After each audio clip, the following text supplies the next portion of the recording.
Imagine arrested over 30 times before your 14th birthday.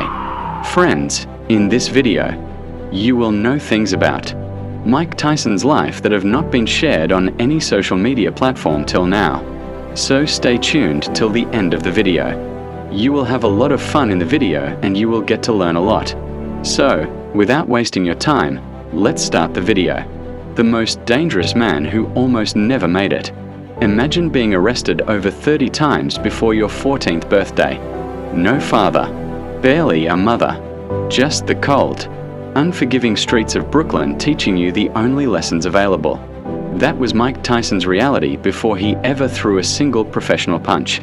He was born on June 30th, 1966, in Brownsville, Brooklyn, a neighborhood so rough it was nicknamed the murder capital of New York.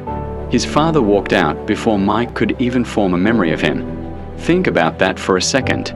He never knew what it felt like to have a dad cheer for him, protect him, or tell him he was worth something. His mother Lorna struggled every single day just to keep the lights on. And young Mike, this tiny, soft-spoken kid with a high-pitched voice and a lisp, was thrown into one of the most violent environments in America completely alone. He was bullied, mocked, beaten, and every single time he got knocked down on those streets, nobody came to help him up. So he made a decision. If the world was going to be cruel, he would be crueler. By 15, he was robbing stores at gunpoint. By 18, arrested over 30 times. A child who just needed someone to tell him he mattered. The streets were swallowing him whole. Until one man decided not to let that happen. At a reform school in upstate New York, Tyson met Bob Stewart, a counselor, a former boxer, and the first human being in Mike's life who looked at him without disgust. Stewart made him a simple deal. Learn boxing, stay clean, keep studying. And then Stewart did something even more powerful. He introduced him to Cus D'Amato. D'Amato didn't just train Tyson. He housed him, fed him, sat across the dinner table from him every night.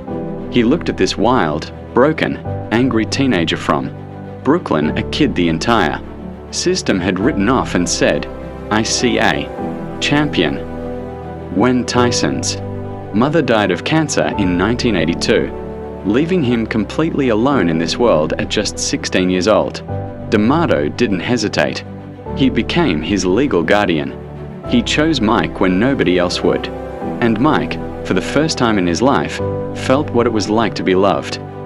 What happened next was nothing short of supernatural. He turned professional in 1985 and began destroying opponents like a man possessed, not just by talent, but by every year of pain, hunger, and humiliation he had swallowed growing up. His first 19 fights, all knockouts, 12 in the first round. In 1986, at just 21 years old, he became the youngest heavyweight champion in history. He unified all 3 major titles. He knocked out Michael Spinks in 60 seconds. The crowd had barely sat down. He wasn't just winning, he was screaming to the world, "I was never nothing. I was never nobody." But here's what they don't put on the highlight reel. In 1990, a nobody named Buster Douglas walked into that ring and knocked Mike Tyson out cold. And in that single moment, every insecurity, every wound, every voice that ever told him he was worthless came rushing back. Then 2 years later, a rape conviction. 6 years sentenced. 3 years served behind bars. The boy who had finally built something, a name, an identity, a reason to exist, watched it all crumble in front of the entire world. He came back. He recaptured titles. But something deep inside him was fractured.